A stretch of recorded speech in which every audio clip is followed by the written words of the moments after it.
Thank you very much, Osman, for introducing me.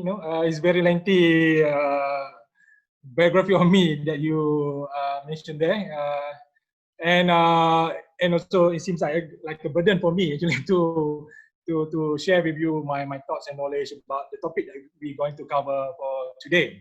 Yeah.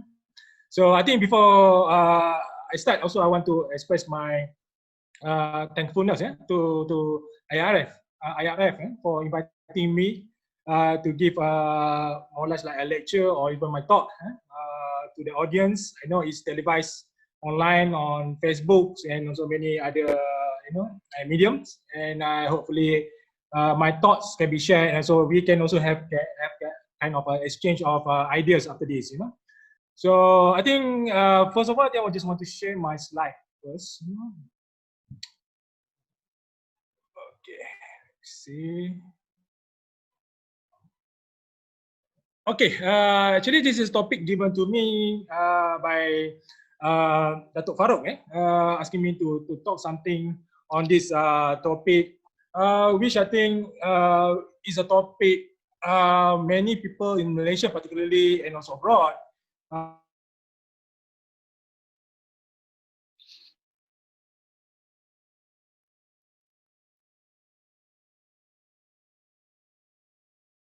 impasse, whether it's a deadlock now in our stations in Malaysia, but some I think probably might see that we are actually in the process of, because we are new nation and also new democracy, then we are experiencing in our democracy right now. So what we see is political arrangement that we see right now is something which going to develop in coming years while we are going towards maturity in democracy.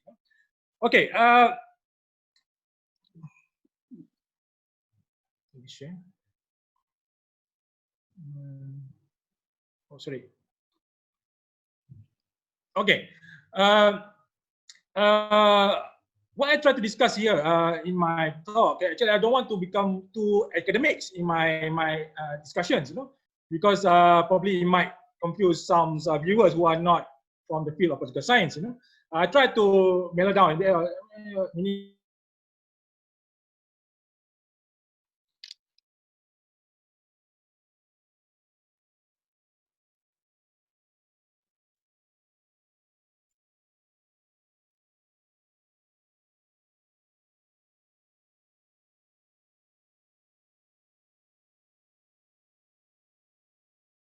Now, but also probably what happened historically, in the past, because the past actually determine what we see right now. But somehow, because my field is political theory, and so I also always doing writings on political models, But I also going to touch slightly on this, but not in depth. At least just give the overview for our listeners here. That it's actually difficult really to understand Malaysian politics from any political theories that exist today. Somehow we need some kind of modification, because many political theories right now, particularly either in terms of democracy or looking in the context of ideology, which I think is not so much can be applied in the context of Malaysia. Somehow we need some kind of new dimension to the theories. Okay. For example, I'll give you a few examples here. For example, in the case of looking in the context of political parties in Malaysia that exist in Malaysia, it's difficult to see the structure, the system that apply in Malaysia is similar to any other countries. Like in Europe, for example, where ideology becomes so prominent and dominant. In Malaysia, we can see that political party not subscribe to any particular ideology. Party that subscribe to certain political ideology normally won't last today. For example, like we used to have Communist Party, which engaged into war with the government and later on lost, and they surrendered in 1989. And you see that we also have Socialist Party like Parti Rakyat Malaysia, and so Socialist Fund, who also never last till today. and also struggle to really to gain support from the people, right? And in this context, you can see that prolong or not is not only based on their agendas, but also sometimes their approach in dealing with the issue of ethnicity and also race. So I think Malaysia is a bit different.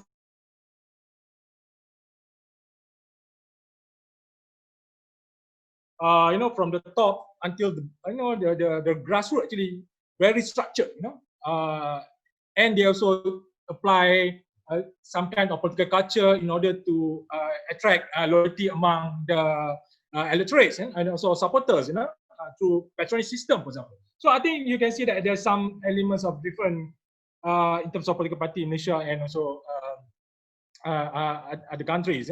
And political party also like a mass movement, and I think previously we all talk about two-party system is in Malaysia, which is I think now crumble. This I think I will explain later in my talk. And we also talk about system, because we are a divided society. We have multi-ethnic, multiracial, makeup of the society. We apply modified consociationalism, which is not really a pure consociationalism that propagate by Aaron Lippert, for example, who introduced the theory. But we try to modify it according to our context. But the elements of power block, meaning that parties that representing ethnic groups is there. But somehow this structure, which is I think we can apply in the context of Barisan Nasional as a coalition, already crumbled. That also I will explain later. But there are so many other theories like centripetalism, for example, to see a multi-racial context, multicultural context in institutions and also in political party and also in election, which I think have yet not been applied in Malaysia, and I'm not sure whether it's applicable in Malaysia. That also I will explain later when looking in the context of Malaysia. So what I want to say here is that sometimes Western theory cannot be applied in the context of studying politics in Malaysia. So that's I think interesting, which I think I encourage many political scientists in Malaysia actually to explore further and so come up with your own model and theory to explain about Malaysian context. Okay. Somehow in my lecture there's a mentioning about in the topic is about COVID-19, which I have to also explain. It's unprecedented that we have COVID-19. The only thing that I think Malaysia a bit lucky because we have huge experience in dealing with epidemic and also pandemics. We used to deal with SARS, chikungunya. These are some of the viruses that spread in Malaysia previously, and also dengue. We still deal with dengue today. Dengue is a virus which has no vaccine. And when come COVID-19, even though it's very vicious, it's a very vicious virus, but Malaysia know how to deal with this because we got experience dealing with this kind of virus before. But the only thing is we can put a credit to a new government, Perikatan Nasional Government, OPN government, when even though COVID-19 appeared in Malaysia during the previous government, Pakatan Harapan, but the new government, Perikatan Nasional, that deal totally with the partly lockdown that imposed in Malaysia in 18 March 2020, where you can give credit to Tan Sri Muhyiddin Yassin, for example, as a Prime Minister, that accept the advice from the medical expert, the health expert, to impose some kind of semi-lockdown in Malaysia, because you can see other countries who suffer with COVID-19 when the politician disregard the opinion of health experts, like what happened in the US, UK, and several other countries. But Malaysia, Tan Sri Muhyiddin Yassin accept the advice and and enforce the lockdown. So from there, we able to minimize the problem of COVID-19 in Malaysia, and at the same time as well somehow manage to lowering down the political hits that happened in Malaysia after the change of government, because the change of government is it's happened in 1st March 2020 when Tan Sri Muhyiddin Yassin took oath on that day, And on 18 March, when we start to impose semi-lockdown in Malaysia, so credit also should be given also to opposition party who decided not to interfere in politics, let country deals with the COVID-19, and later on, months after that, then they start, they start engage in politics with the current government, which I think still find food, what to perform and how to deal with not only COVID-19, which I think another important aspect as an effect of COVID-19 is just our socio-economic situation right now. When our economy actually suffer because of that, Malaysia economy actually depending on foreign direct investment and also depending on oil price. Both suffer during the COVID-19. So I think Malaysia took an effort, to deal with ASEAN. In the last ASEAN summit, for example, they encourage,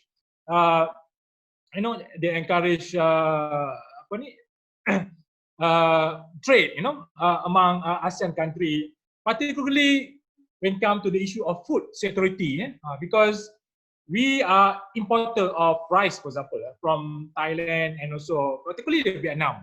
When COVID-19 happened, in March, all these countries stopped exporting to Malaysia, which we are scared. We are worried that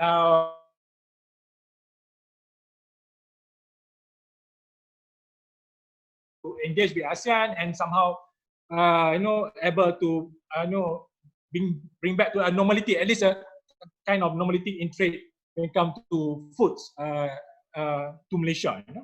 So, but now Malaysia also imposed several other policy under protection Malaysian prihatin effort, for example, stimulus package that given to the people, which makes actually Muhyiddin become popular among Malaysian.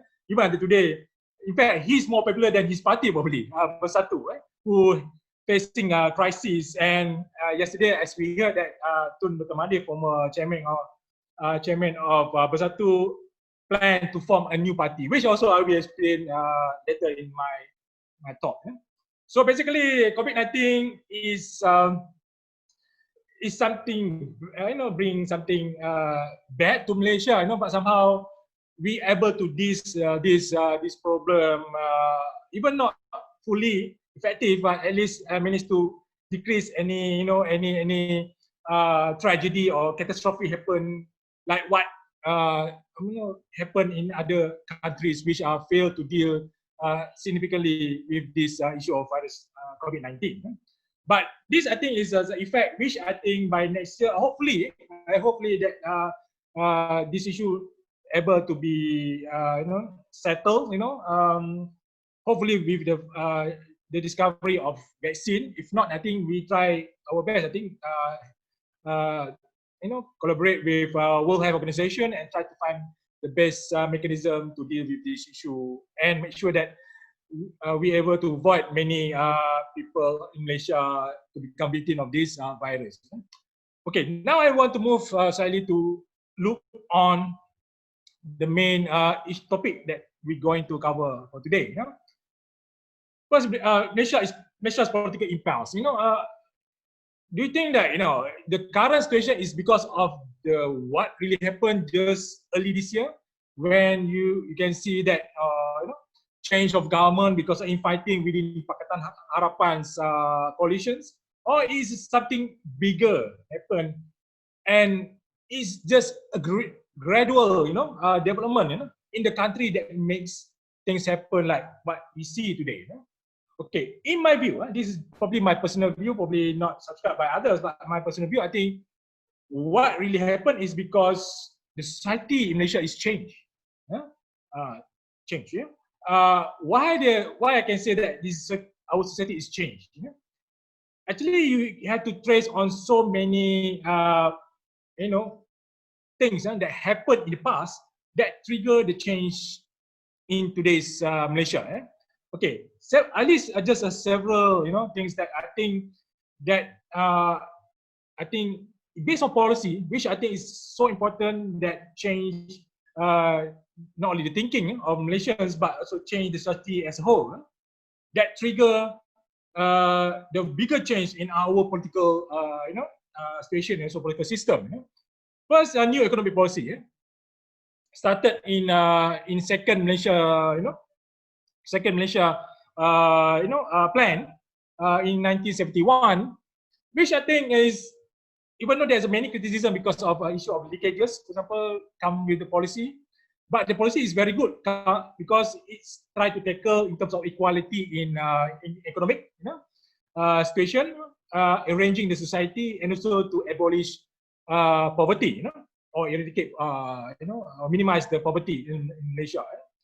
But new economic policy actually able to produce educated, Malaysians, not only Malay, but also Malaysians, and at the same time also bring prosperity to Malaysia, and able to expand the number of middle class, people like lawyers, doctors, people like me, managed to be expanded into, according to, I think last data that I saw, I think published by World Bank in 2015, if I'm not mistaken, saying that Malaysia almost have about 60% of the population which under that category. So I think it's huge compared to other countries which are less than that. I think Indonesia just less than 20%. We are almost 60% or 60% already. So these people who are educated, they see politics in Malaysia. They want to bring change, to Malaysia, because they see that, because they're exposed to many ideas around the world, so they see that they want to make Malaysia better by introducing several ideas that actually propagate as well democracy, freedoms, and also actually somehow they want to see a different Malaysia, which is more equal and also more acceptable and moving forward as well. Okay, this also not this idea actually was brought because of new economic policy, but later on also propagated through the vision that Malaysian government itself proposed, like Vision 2020, for example, in 1991.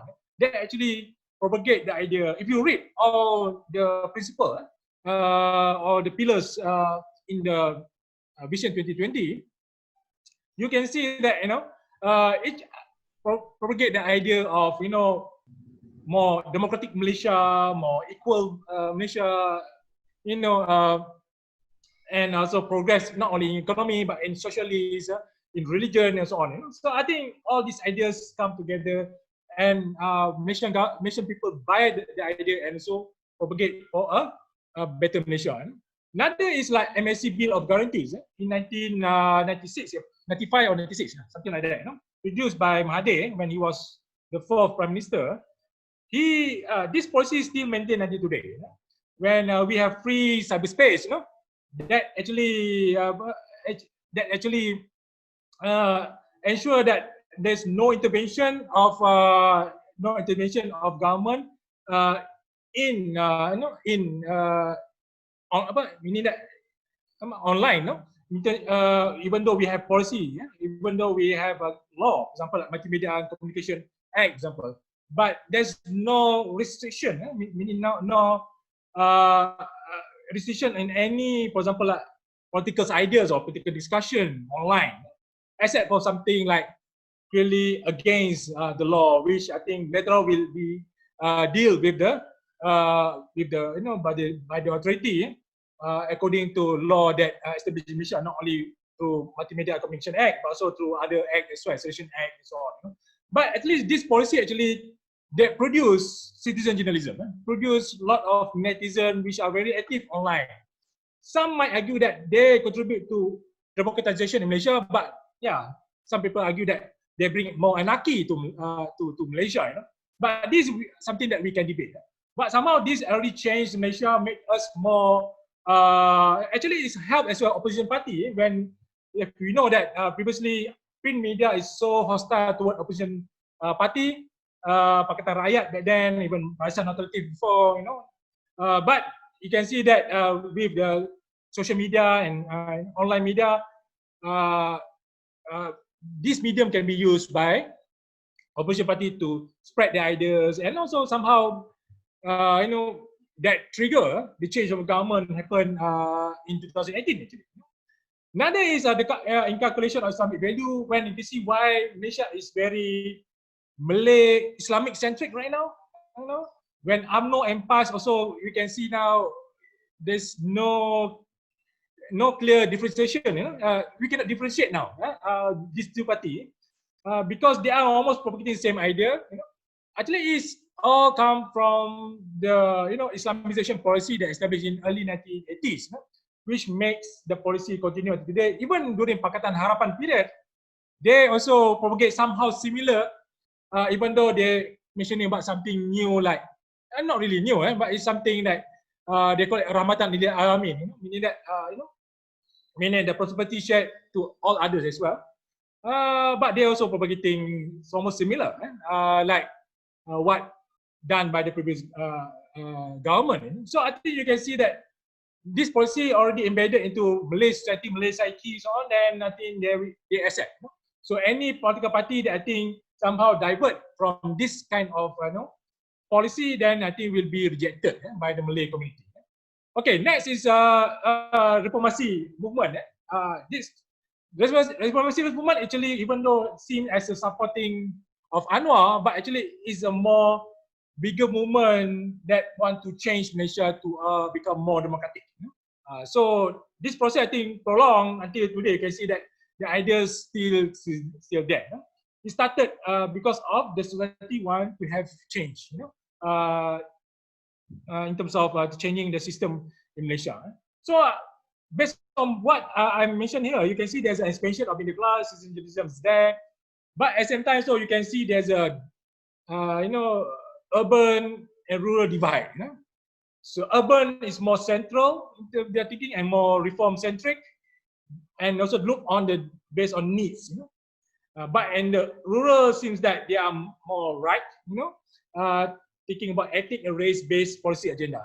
So this, I think, you can see there's a clash here right now in Malaysia in looking about what to expect, and even political party, in order them to really maneuver, they have to think about this, strategy and this agenda in order for them to bring support.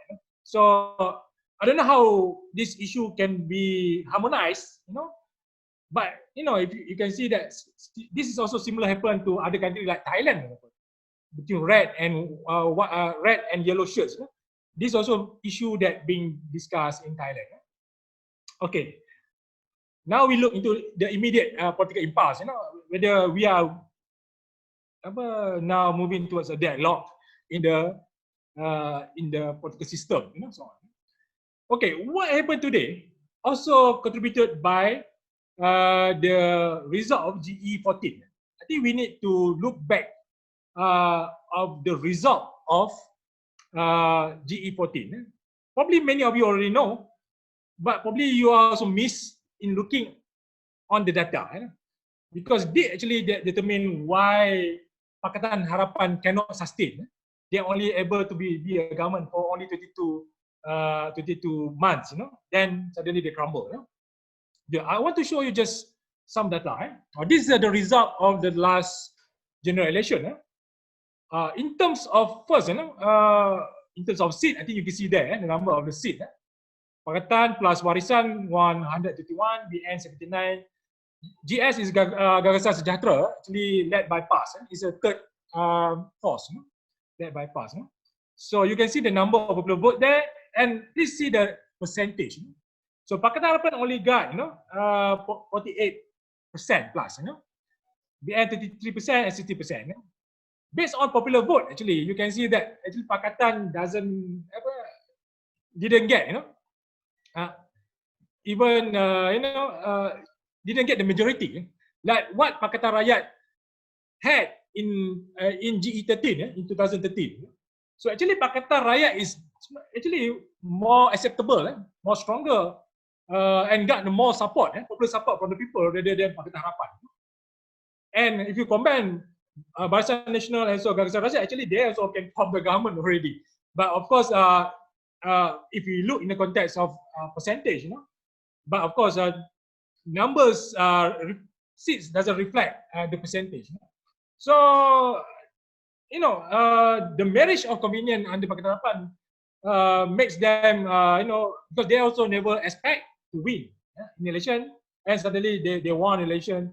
Then, and many of them also have no experience in government, so that's why they have difficulty to even to start.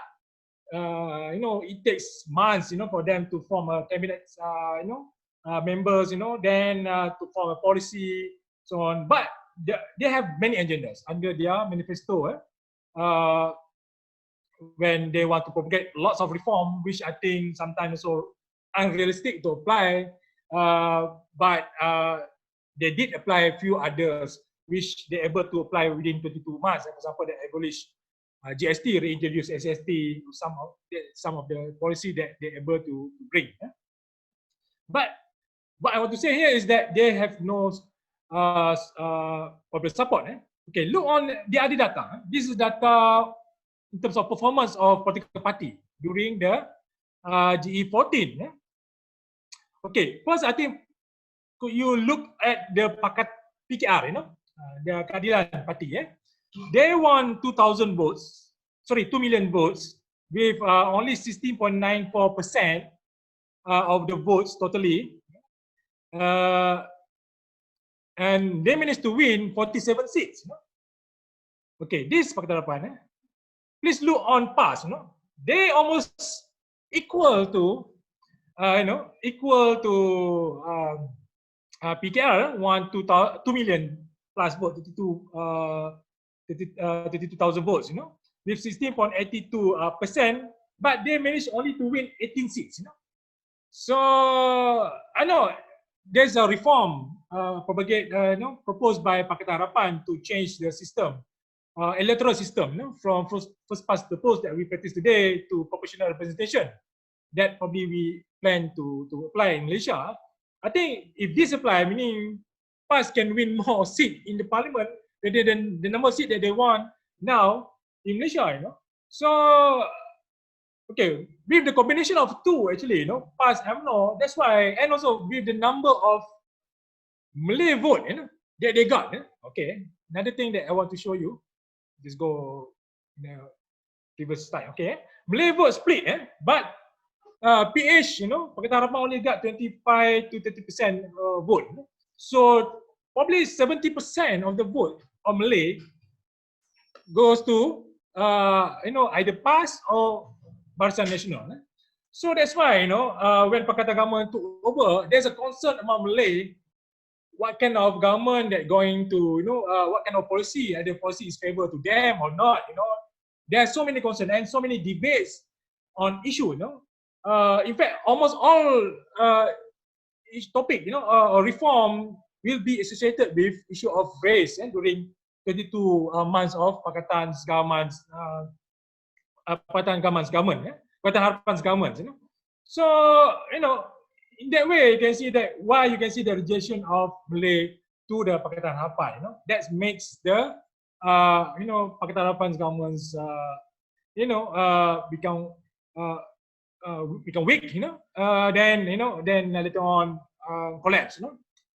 But somehow, one thing which I think the significant things happen when the loss of Barisan Nasional in GE15 is that it is also the collapse of the system that established since independence, which is a system of Barisan Nasional, kind of modified constitutionalism that I mentioned earlier, or in Malay, politik pemufakatan. This is the concept that being applied. So Barisan Nasional already collapsed from 13 party, now becomes only 3. UMNO, MCA, and MIC. So then we look on the context of Perikatan Nasional is Barisan Nasional is a small coalition, but there's a coalition under coalition, which is Perikatan Nasional. So what you can see is that the early arrangements of political party in Malaysia already collapsed. So even Pakatan Harapan want to replicate, copy the idea of Barisan Nasional, they also collapse. So that actually trigger many debates among scholars. What kind of model or political party that exists in Malaysia right now. So that's why that bring uncertainty, which I think we will explore later. So I think you can see during this period, you can see the rejection of reform, or Pakatan Harapan reform, which I think some very good, also being rejected. And in fighting and the collapse of Pakatan Harapan, not only inter-party within Pakatan, but also intra-party. There's Azmin Ali factions within PKR, and the rivalry between Tun Mahathir and also Tashim Muhyiddin Yassin. Actually, I started to hear about this since I think November last year or December last year, about this bickering within Bersatu. So you can see that this trigger trigger the collapse of Pakatan Harapan and also makes Bersatu left, betul. And the sudden resignation of Tun Mahathir. This also something shocking even to me. I still don't understand why Tun Mahathir resigned. In fact, I think few people, for example, Wan Saiful, Wan Jan already published an article explaining about this. I also did ask few close friends of Tun Mahathir, what's really happened. So the only person that can explain this, Mahathir, he explained this, even though difficult to understand him.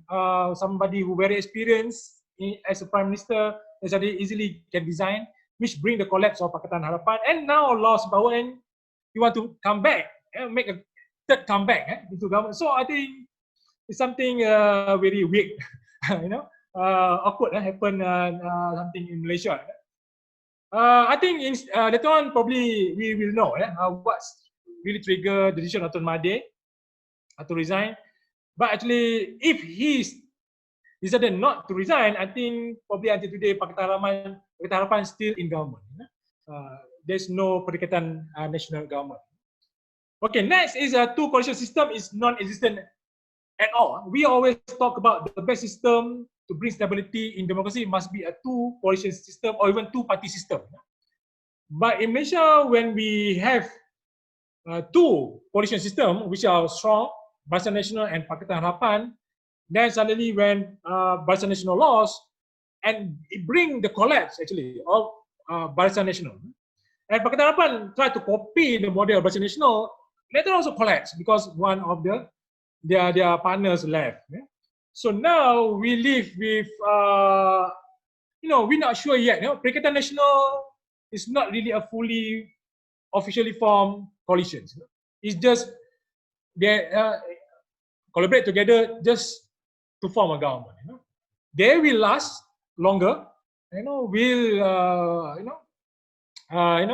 Probably we also contest in the next election. It's subject to how they can compromise and also accommodate each other, to form coalitions.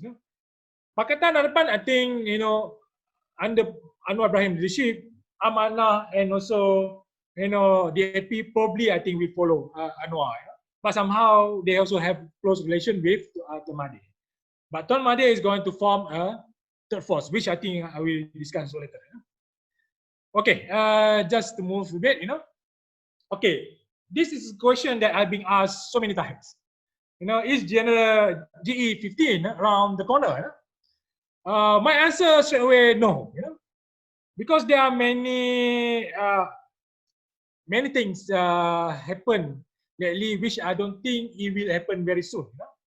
As we know that, to call for election is the PM or Prime Minister prerogative. He will decide when to call election, and of course he will decide when he thinks he can win the election. If not, then probably he will take time to strengthen himself, then later on call for election, which until the mandate is still there until 2023. And when I look on the EC Electoral Commission, they are also not ready. They are preparing right now.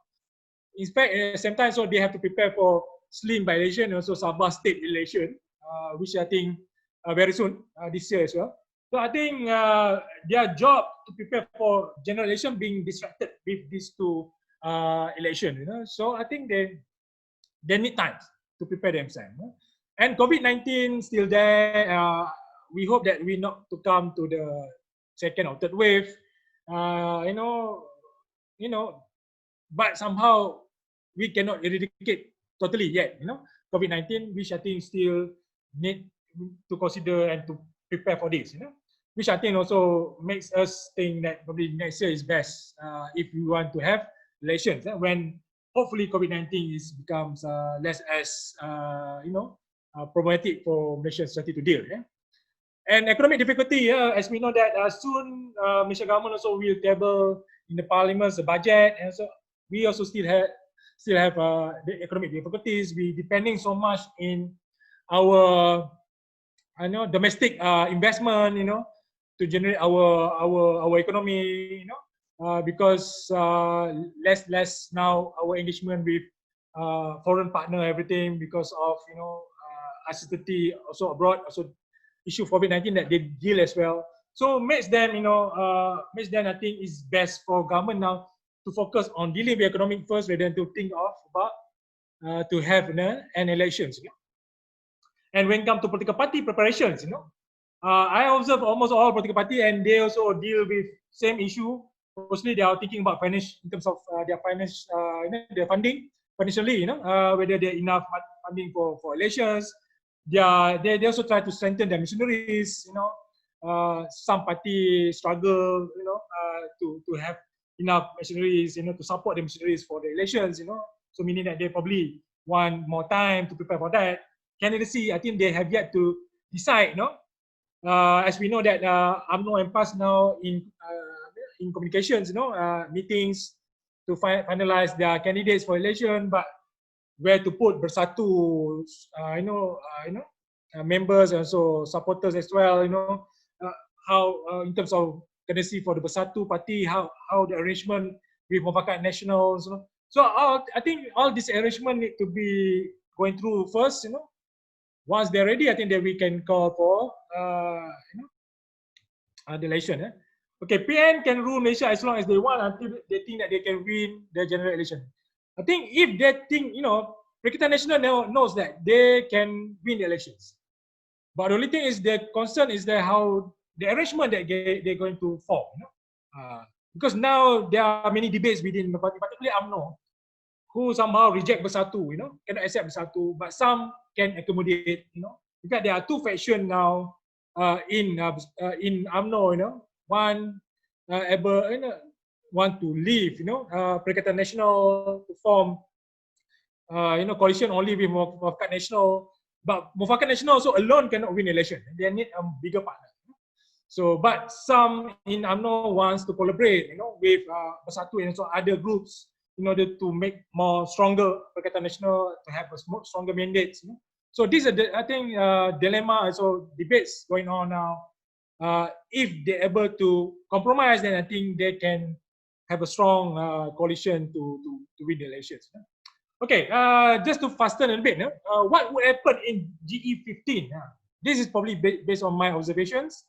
For me, Bersatu wants to be dominant, but UMNO has the strength right now as a dominant party. So UMNO won't join Perikatan Nasional, but it does not mean that it cannot share the candidacy and forming a coalition with Bersatu.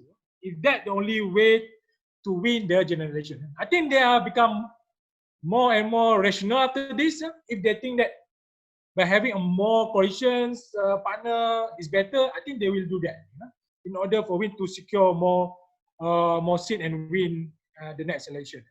And the other thing is that Tan Sri Muhyiddin Yassin is very popular, and also many also thinks that he's the one should lead the coalition. Why need somebody from UMNO? There's also debate. In fact, PAS also very accommodate to the idea that Tan Sri Muhyiddin will lead the next general election for Perikatan Nasional. So I think this need to talk through by Perikatan Nasional in order for them to make sure because Tan Sri Muhyiddin can be seen as a unifying force within the Perikatan Nasional. Okay. Like I mentioned just now, Mufakat Nasional alone cannot guarantee PAS and Bersatu win. Azmin Fashion, I think sooner or later will join Bersatu. I don't think they will establish a new party, but it could be if the time is there, 1 or 2 more years before the next election. But if we're thinking about next year is going to be the election, I think Azmin rather stay in Bersatu rather than form a new party, which I think could be struggle to appeal to the people when there are too many parties now in Malaysia. Okay, possibility there's a pre-election arrangement for GE15 with a separate logo. I think they will contest separately, but not against each other. There's no official coalition, but they form an official coalition together, pre-election. And however, the problem is that in the post-election, there's a tendency also to split, because there's a really official arrangement. Then probably in the post-election is going to be split if you can see hung parliament happen or hung state assembly happen, then you can see probably new arrangement happen with other political party in the opposition. This something is normal in any democracy, but in Malaysia, I think probably Malaysian government also even political party try to avoid. But somehow this will become new reality for Malaysian politics. Okay, Pakistan Nation knows that he has a good chance to win a generation. I think they know, but the only thing they need to come up with what best formula for them to win the election. What about Pakatan Harapan?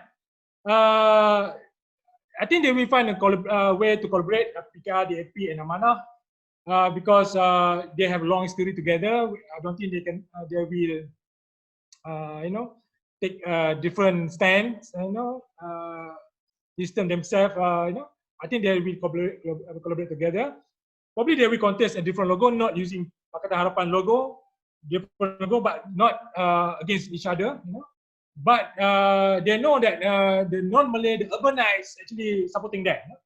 What they want to do is now to appeal to the young voters by probably putting many, young candidates for the election. As we know that young candidates can appeal to the young voters, so that's actually probably their own idea and agendas. And another thing is they know the three of this party they cannot win the election, so they need to collaborate with other political party like Sabah, Sarawak, probably Warisan or any other political party to form a more stronger coalition. And the most important thing actually they need to appeal to the Malay party or to the Malay. Meaning that the agenda need to somehow, propagate, supporting the Malay agendas, because, if not, then I think, the Malay will distance them because the Malay already have different choices. There are many choices that they can choose from Perikatan Nasional and also probably other parties like Tun Mahathir, who are going to also introduce a new party. So, PH also need to see themselves to appeal to the Malay voters as well. So I think this is something I want to see what really their arrangement within Pakatan Harapan in order to appeal to the Malay voters. Okay, Tun Mahathir's party only announced yesterday. I'm also not sure what kind of party that will be introduced. But what I can see is that it's going to be a third force, like Gagasan Sejahtera or PAS did in GE14. So Tun Mahathir party is going to be a Malay-based party, appealing to the Malay and try to get support for the Malay. So with the, now we have Malay party from PN, Perikatan Nasional, from Pakatan Harapan. Now we have another Malay party. It's going to be a three-corner fight, like similar happened in the last election. I think that could be happening. And of course, as the third force, the third strongest party, Tun Mahathir hope probably to become kingmaker in deciding, his party deciding who form a government. So I think probably that's the idea behind the establishment of this party. But I still want more information actually to see how the direction of this party and how it can perform and how it can really lure people, to support this new party. But somehow rather, I would say that don't disregard Tun Mahathir and so his leaders who support him, because they have huge experience, huge support from business community, for example, and I think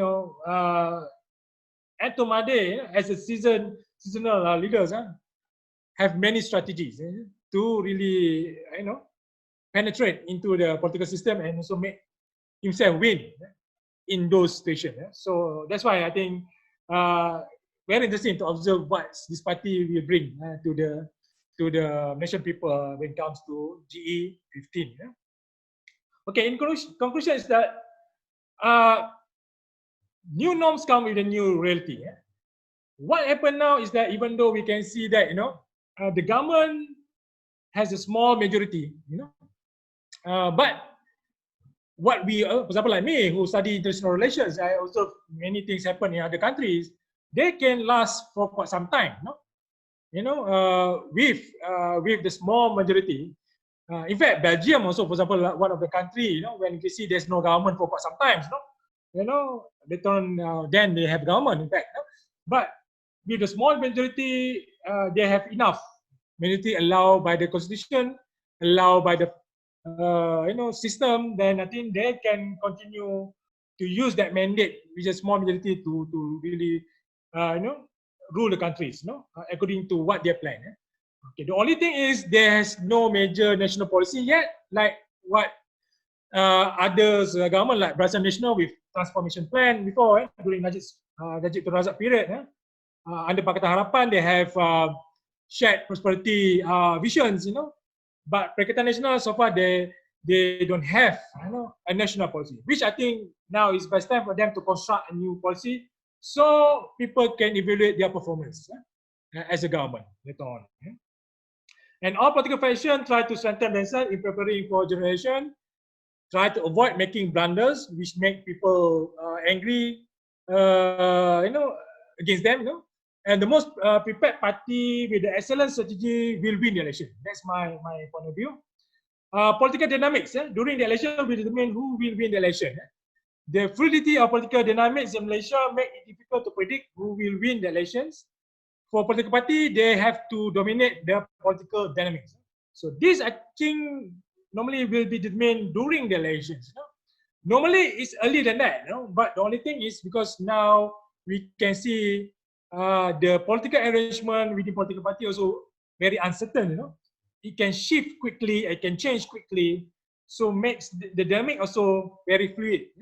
So normally what we can see going to happen or what kind of government going to be produced after the election is depending on the arrangements during the elections. Because I also don't know when the elections is going to be, but that's dynamic which I think will give significant impact to what kind of government is going to perform or going to establish. Because this, I think, will determine the last point that I want to raise here. There is a possibility that coalition party fail to emerge before GE15. Why I can say that suddenly there's no coalition existed before election because every political party will contest using their own logo. So meaning that if they win the election, actually they can rearrange what kind of coalition that they're going to establish after the election. So I can see this happen. I can see that it's going to be a multi-party elections, unlike 2 coalition or 3 coalition system that exists in the last generation, but it's going to be a multi-party election when the coalition or the government will be formed only after the elections. So why this thing could happen? There's a possibility to this to happen is because of the collapse of coalition system under Barisan Nasional and Pakatan Harapan. So and I'm not sure whether this also can be acceptable to the people because sometimes people just want to vote. They have choice to vote, then they vote for the elections. In elections, and what form later is something, will be determined after the election. So I think if the arrangement, political arrangement under Perikatan Nasional now fail, or even Pakatan Harapan also fail, you can see that it's going to be a multi-party election where the coalition only can be formed only after general election. So yeah, this I think in the reality of the current situation in Malaysia. This is probably just my point of view that I want to say here. Then I also open for debates.